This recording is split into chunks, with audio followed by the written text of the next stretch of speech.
3.6, we're actually going to use some of the systems of equations work that we did on Wednesday from 3.5. But the first two problems in 3.6 are on translating like a worded out sentence into what it would look like as written as a mathematical equation. Okay, so on a problem like number 1, it says to translate this statement. The sum of 3 numbers is 50. So what the sum of means is that means you're adding, right? That's how you find the sum is you add. So if I'm adding 3 numbers and I don't know what those numbers are, I'm just going to give them variables. So the sum of 3 numbers can be written as this, right? That's adding 3 numbers together. Is 50. Anytime you hear the word is, that's where your equal sign goes. That's what means equals. It is 50. And that's it. That one's multiple choice. It's just going to give you 4 different choices to choose from. The sum of 3 numbers is 50. All right, number 2 is a little trickier. We're going to translate this statement. Now, this one says, now remember, anytime, what did I, this was is, right? Adding, we're finding the sum of numbers. Let's translate this one now. The first number, which I don't know what it is, the first number is. So I don't know what the first number is. So I just put, I'm going to name it X. So the first number is, so what are you going to put in that spot? Equals 50 more than the sum of the other 2 numbers. So how would you write the sum of the other 2 numbers? Plus, and I don't know, I'm just calling them Y and Z. How do I write 50 more than this sum? What can I put back here? Now, that essentially is your answer. This does say the first number is 50 more than the sum of the other 2 numbers. But the multiple choice answers to this have all the X, Y, and Z on one side of the equal sign and that 50 on the other, which just means I need to move this and put it over here, or essentially cancel these out. So what do I need to do? I need to, good, subtract Y and subtract Z. If I do it to one side, I have to do it to the other. That's what moves them over there. So there's my equals 50 on the right side. So what do you have on the left side? Just all that, right? Because you can't put any of those together. They're not like terms.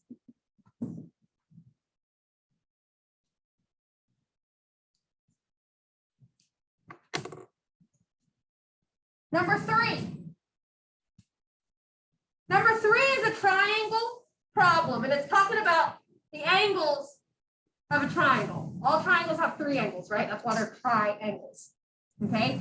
Also, before we get into this,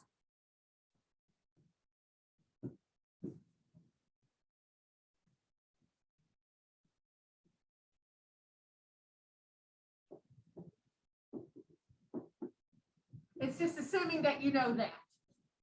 Anytime you have a triangle, it doesn't matter what it looks like. The 3 angles always add up to 180.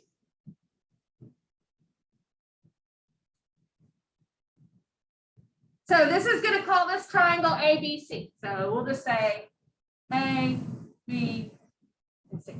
Those are the 3 angles, A, B, and C. Now let's see what it tells me about some of the angles. The measure of angle B is 17 more than 3 times the measure of angle A. So it doesn't tell me about angle A. It tells me that angle B is what? 17 more than 3 times A. So let's not call this B anymore. I'm going to leave it there. But up here, I'm going to call it what it is in its relationship to A. So how do you write 17 more than 3 times A?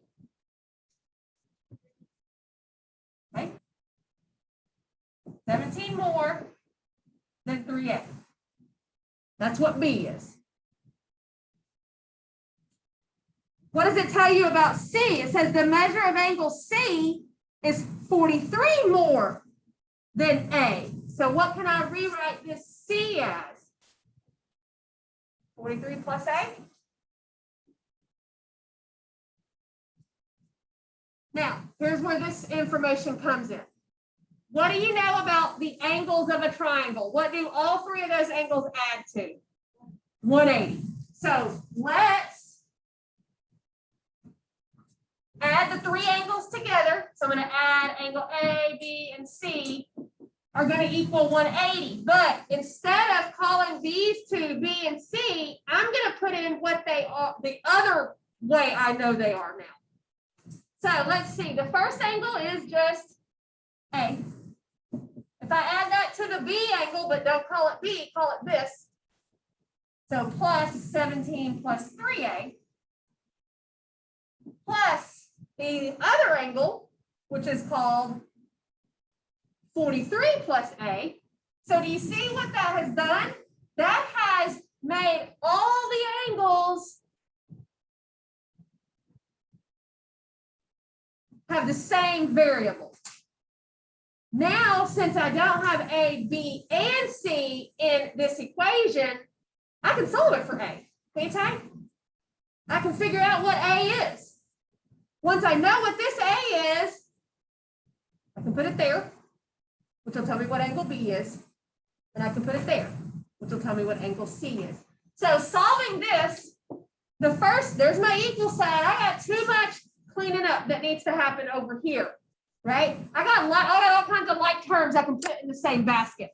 Let's see, I can put this, this, and that all together. They're all on the same side of the equal sign. Why would you write A plus 3A plus another A when you can just the same thing write it as 5A? Right? Because here's 1A plus 3 more, so that's 4, plus another one. So all together on the left side of that equal sign, I have 5A. I can clean it up even more because I can put those together. The 17 and the 43 together. There's no reason to write 17 plus 43 when I can just write that as plus 60. It's the same thing. I still have 180 on the other side. You see where I'm going with this? I'm getting closer to knowing what A is. So now, get the A by itself. So get rid of the 60. So now I know 5A is 120 divided by 5. So now A equals whatever that is. 24, is that right? So now I know what A is, which is actually all I need to know to find out what B and C are also, right? A, so this one's 24, which means what is B? I just need to put the 24 right here. So I have 17 plus 3 times 24. And if I put that all in my calculator and do the math, it tells me 17 plus 3 times 24 is 89. So that's what my B is. And again, since I know what A is, I'll just put that number here. So I have 43 plus 24, which gives me 67. Okay, so what you did was you rewrote angles B and C. Since it told you what they were in relation to A, you just changed their name into that relation and put them as A. And then added, there's angle A, there's angle B, there's angle C. You added them together to make them equal 180 because it doesn't matter what the triangle looks like, the angles add up to 180. All right. Now, 4 and 5 is where we're going to put that work that we did in 3.5 to use. We're going to solve real world problems by systems of equations, which means now that we know how to use the matrix function to solve systems of equations, it gets us there a lot faster. Okay, on number 4, it's going to give me 3 statements. I'm going to translate those statements into what they look like as equations. So the first statement says the sum of 3 numbers is 57.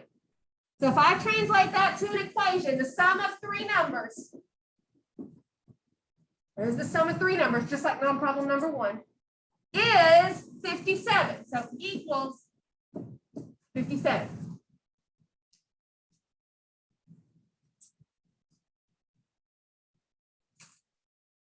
Now, the second statement says the difference of the largest and the smallest is 44. So before we go any further, I'm just going to call X is going to end up being large.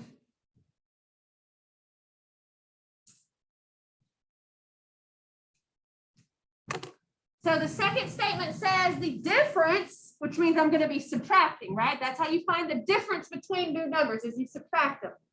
So the difference of the largest and the smallest is 44. Here's the large, here's the small. The difference between them, which means I need to do, that's how I find the difference between the largest and the smallest, is, what did I say? 44. So there's my second equation. Then the last sentence, the sum of the 2 smaller numbers is 17. So who are the 2 smaller numbers? So the sum of them, so y plus z equals 17. So I want to use that matrix stuff that we did on Wednesday to solve this. Anywhere I see it, oh, now remember, I'm going to have rows and columns in here. Every spot is going to have a number. So what do you think I'm going to put in these 2 spots? Zeros.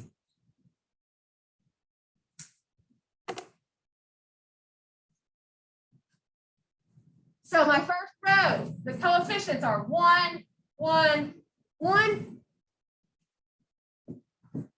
Second row, 1, 0, -1. And last row, 0, 1, 1.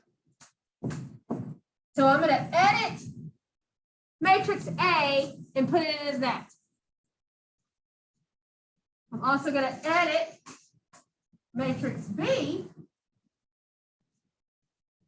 and put it in as this. So 57, 44, and 17.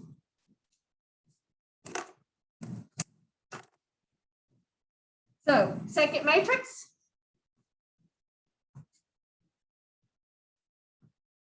Make sure, now we're going over to edit. We're going to edit A. Yours probably already says 3 by 3 because that's the last one we were working on Wednesday. So just still, you want to tell it this is a 3 by 3, right? Because it's got 3 rows, 3 columns.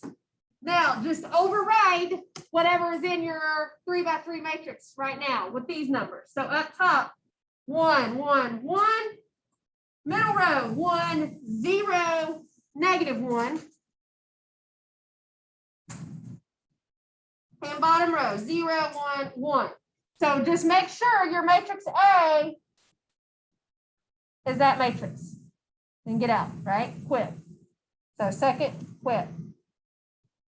Now go second matrix. Still editing, so over to edit, then make sure, this is what I usually forget, go down to B, hit enter. Make sure this is a 3 row, 1 column. So 3 by 1. And enter this matrix. So 57, 44, 17. And then again, quit. So just get out, get back to your home screen. Now, remember the math. Here's what happens. You're going to do matrix A to the -1, matrix B to solve it. So, second matrix. Whoops, what's that?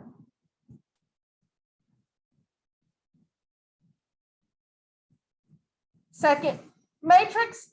Now, I'm done editing, right? I've stored those two matrices in my calculator. So I want to use A, then hit the X to the -1 button.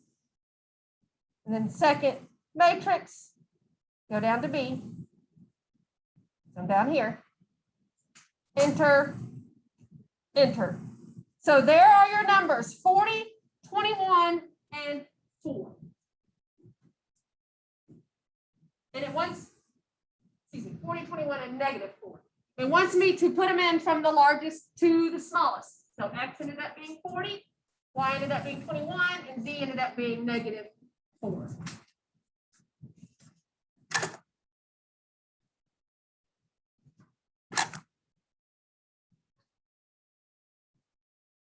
Last one.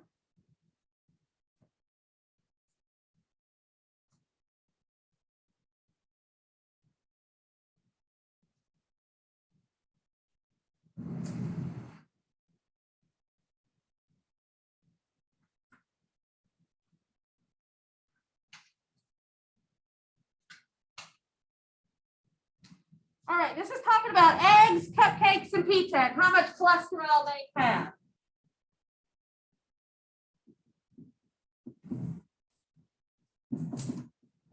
So we are going to set up another systems of equations. But I don't, every time I hear the word egg and cupcake and pizza, I don't have to write that whole word out. I'm just going to give them a variable to represent them.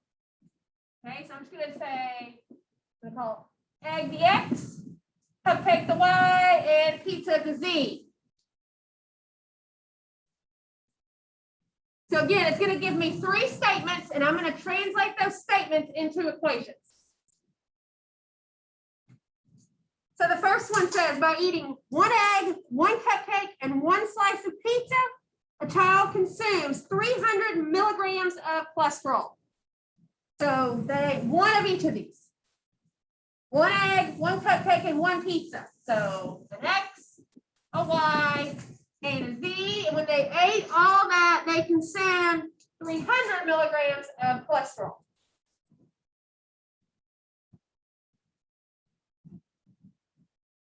The second sentence says, if the child eats 3 cupcakes, which would be what? 3Y. And 4 slices of pizza, so 4Z. So eating that made them consume 85 milligrams of cholesterol.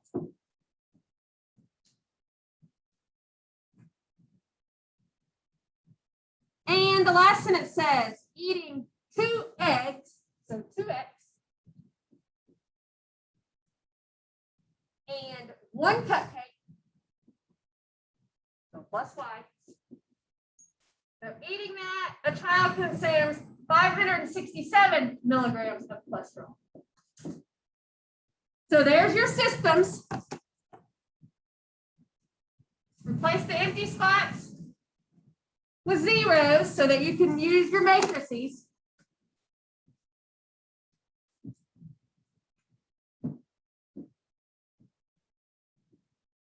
All right, I'm going to pause and let y'all fill those out and work those.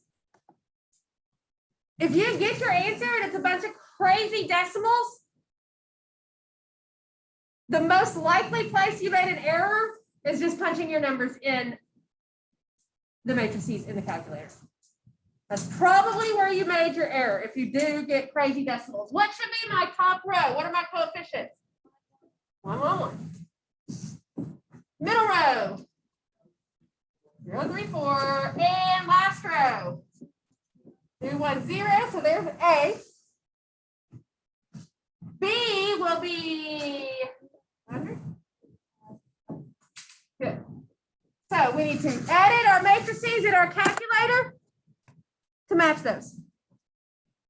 So second matrix, go to edit, and edit A. It's still 3 by 3.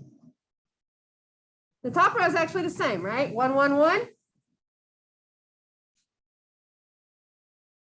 The middle row is 0, 3, 4. And the last row is 2, 1, 0. Okay, so again, 9 times out of 10, if it's a mistake, it's right there. So quit, second quit. Now, second matrix, still editing because I need to edit my B now. So go down to B and hit enter. It's still a 3 by 1. So let's change these to our new numbers, which are 385 and 567. So there's your matrix B. And then the math.